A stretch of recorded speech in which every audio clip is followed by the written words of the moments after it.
महाराज की उपस्थिति में वंदनीय बुद्ध और परम ज्ञानी सौंदर्य का इस राजसभा में स्वागत करता हूं। आचार्य सौंदर्य की जय! आचार्य सौंदर्य की जय! सौंदर्य की जय!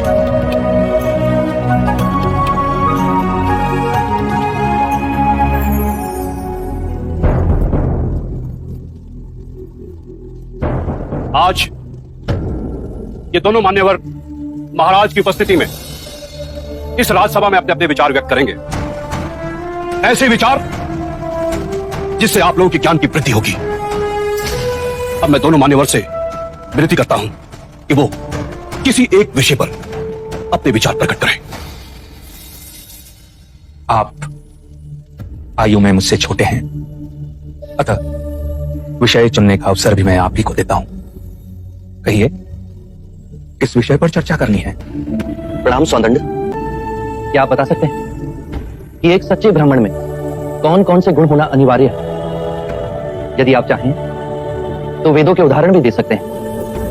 भिक्षु गौतम, पूर्ण ब्राह्मण बनने के 5 लक्षण हैं। सुंदर रूप, मंत्रोच्चारण एवं अनुष्ठान करने में प्रवीण, 7 पुष्टों से रक्त की शुद्धता, अच्छा ज्ञान, अच्छा कर्म।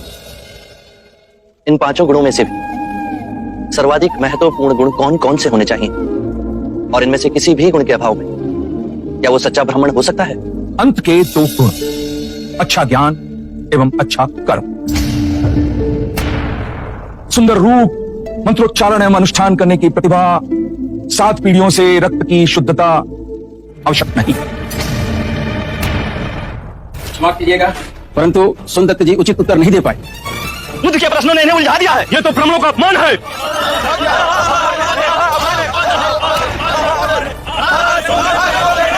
आदरणीय सभागण, यदि आप सौंदर्य में आस्था रखते हैं तो कृपया कर शांत हो जाइए, उन्हें अपनी बात कहने दें। यदि आप उनमें आस्था नहीं रखते हैं तो आप में से जो चाहे इस विषय की चर्चा को आगे बढ़ा सकता है। मैं आप सभी के प्रश्नों के उत्तर दूंगा।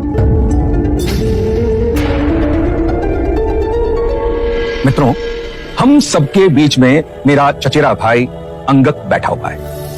अंगक रूपवान है, उसका आचरण कुलीन और उत्कृष्ट है। उसके बाह्य सौंदर्य की बराबरी केवल भिक्षु गौतम के साथ ही की जा सकती है। 2 परिवारों के रक्त की शुद्धता उसके अंदर बह रही है। वेद पाठ का ज्ञानी है, ये 3 गुण तो उसमें है। पर यदि विचार के रूप में देखें कि अंगक मदिरापान करता है, हत्याएं करता है, बलात्कार करता है, झूठ बोलता है, चोरी भी करता है, तो उसके बाकी के गुणों का कोई मूल्य नहीं रह जाएगा। अतः मित्रों, सदकर्म और ज्ञान ही सर्वोपरि है पूर्ण ब्राह्मण बनने के लिए। इन दोनों गुणों में से भी सर्वोत्तम गुण आप किसे समझते हैं? सदकर्म और ज्ञान 2 नहीं हो सकते। जैसे एक हाथ दूसरे हाथ को और एक पैर दूसरे पैर को साफ करता है, उसी तरह सदकर्म और ज्ञान एक दूसरे के पूरक होते हैं। सदकर्म आपके विवेक को प्रकाशमान बनाता है और विवेक से किया कर्म आपको धार्मिक बनाता है, और यही जीवन का गूढ़ मंत्र है। उत्तम, अति उत्तम सौंदन, आप हमारी आशा पे खरे उतरे।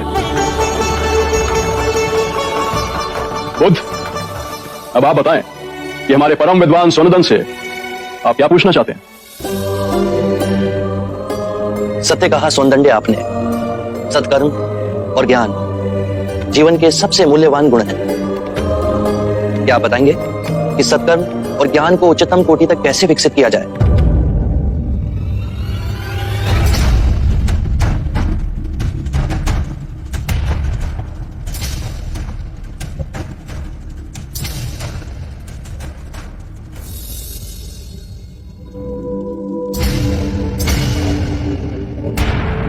हे करुणा निदान, इस विषय में आप ही हमारा मार्ग निर्देश करें। हम तो केवल सिद्धांत जानते हैं, किंतु आप बुद्ध बन परम सत्य को प्राप्त हुए हैं। हे परम पुरुष, आप ही बताएं, सदकर्म और ज्ञान की उच्चतम कोटि तक कैसे पहुंचा जा सकता है? आत्ममुक्ति के 3 चरण हैं: शीलाचार, ध्यान और ज्ञान। यदि हम शीलों का आचरण करते हैं तो ध्यान साधना में वृद्धि होती है और ध्यान साधना से ज्ञान का उदय होता है, जिससे शीलों का गहन आचरण करना संभव होता है। इसके द्वारा काम, क्रोध, मोह, माया, तृष्णा से दूर हो आत्म मुक्ति, शांति और आनंद को प्राप्त कर सकते हैं।